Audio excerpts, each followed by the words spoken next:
Automation எல்லாரும் எப்படி இருக்கீங்க? இந்த பிஎல்சி பாருங்கள், ஓம்ரான் சிஸ்மேக் CP1H PLC ப்ரோக்ராம் மாடிஃபிகேஷன் பண்ணிக்கிட்டு இருக்கோம். இது main CPU unit model.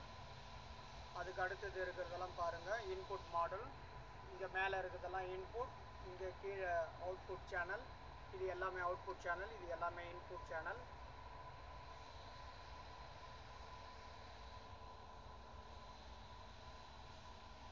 So எத்தனை நமக்கு தேவையான இன்புட் அண்ட் அவுட்புட் கார்டு நம்ம அட்டாச் பண்ணிக்கலாம், நமக்கு எவ்வளோ தேவைப்படுதோ. சரிங்களா? இது பிசியை கனெக்ட் பண்ணுறதுக்கு யூஎஸ்பி கேபிள். இது HMI கனெக்ட் பண்ணுற RS232 போர்ட்டு எனபிளில் இருக்குது. பாருங்கள், ப்ரோக்ராம் மாடிஃபிகேஷன் பண்ணிகிட்டு இருக்கேன், சாஃப்ட்வேர் மாடிஃபிகேஷன் பண்ணிகிட்டு இருக்கேன்.